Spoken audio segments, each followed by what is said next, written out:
Базаркоргон районунда 65 мектеп бар болсо, анын ичинен бүгүнкү күндө 18 мектеп азык-түлүк долбоору менен иштеп жатат. Аталган мектепке да ашканага керектелүүчү 650 миң сомдук жабдуулар долбоордун алкагында алынган. Мектеп даярдык көрөт, суу киргизип, мектепке баягы свет, канализация бүтүн даярдык көргөн негизинде биз ошо мектеп шартка туура келсе толук жабдуулар менен камсыз болот. Ашпозчулар тамак жасоо боюнча атайын окуудан өтүп сертификаттарга ээ болушкан. Күн сайын ар бир балага долбоордун алкагында 60 граммдан байытылган ун берилет.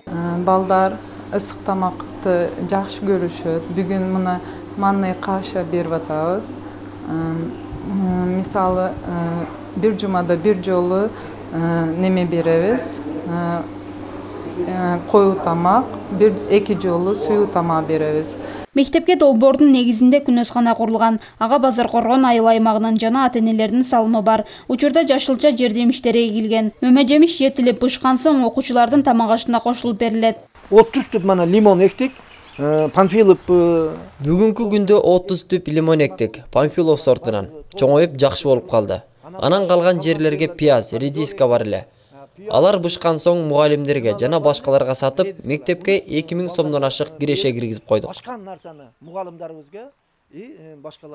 Алишер Навай мектебинде 895 окуучу бар болсо, алардын 226сы башталгыч класстар. Ата-энелер баласынын тамагы үчүн айына 50 сомдон убактылуу акча төлөп жатат. Сентябрь айынан бери ысык тамакты берип келатабыз.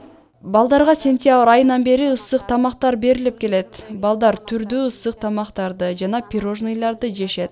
Балдардын мектепке келиши, сабакка болгон кызыгуусу жакшы. Азык-түлүк долбооруна Жалал Абад областы боюнча 49 мектеп кирген. Эми мындан ары башка мектептерди да киргизүү пландалып жатат. Зарина Жапар кызы, Адлет Нушанбаев, Базаркоргон району.